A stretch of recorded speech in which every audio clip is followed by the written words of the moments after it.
आज আমি আপনাদের সাথে শেয়ার করব কুমড়ো পাতা বাটার রেসিপি। এর আগেও আমি লাউ পাতা বাটার রেসিপি আপনাদের সাথে শেয়ার করেছি, দুধকচু পাতা বাটা শেয়ার করেছি, আর আজকে আমি কুমড়ো পাতা বাটা শেয়ার করব। খেতে কিন্তু দারুণ আর খুব কম সময়ের মধ্যে ঝটপট তৈরি হয়ে যায়, আর এই রেসিপিটা গরম ভাতের সাথে খেতে খুবই ভালো লাগে। তাহলে আর দেরি না করে ঝটপট রেসিপিটা শুরু করি।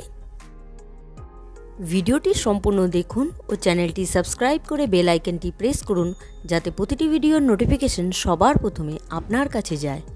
আমি কুমড়ো পাতা বাটা বানাবো, সেই জন্য নিয়ে নিয়েছি কুমড়ো পাতা।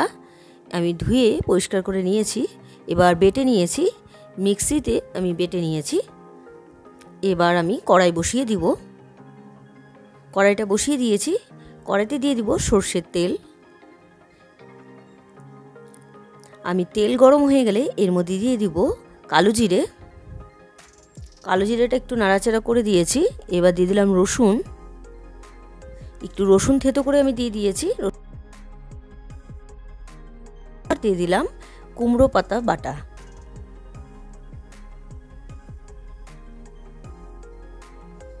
এবার দিয়ে দিচ্ছি নুন, আর দিয়ে দিব হলুদ গুঁড়ো।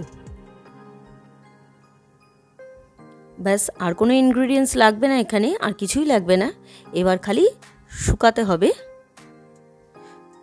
নাড়াচাড়া করে আর ভাজতে হবে কুমড়ো পাতাটাকে। এই দেখুন এক্সট্রা জলটা কিন্তু শুকিয়ে গেছে। আপনারা যদি পাটাতে বাটেন তাহলে এতটা পাতলা হবে না, আর মিক্সিতে বাটলে একটু জল দিতে হয়, সেই কারণেই এতটা জল দেখা যাচ্ছে। অনেকটাই শুকিয়ে গেছে, ভাজা অলমোস্ট হয়েই এসছে, দেখুন লাগতে শুরু করে দিয়েছে কড়াইতে। আর একটু নাড়াচাড়া করেই আমি নামিয়ে নেব। রেসিপিটা কিন্তু অসাধারণ খেতে, আর গরম ভাতে তো খেতে ভীষণই ভালো লাগে। আর কথা বলতে বলতে এদিকে আমার রান্নাটাও তৈরি। দেখুন শুকিয়ে গেছে জলটা, আমি নামিয়ে নিলাম। তৈরি হয়ে গেল কুমড়ো পাতা বাটা। আজকের এই রেসিপিটা আপনাদের কেমন লাগলো অবশ্যই কমেন্ট করে জানাবেন। রেসিপিটা যদি আপনাদের ভালো লেগে থাকে তাহলে ট্রাই করার অনুরোধ রইল। আর ভিডিওটা ভালো লাগলে like, comment, share and subscribe করতে ভুলবেন না। বাই।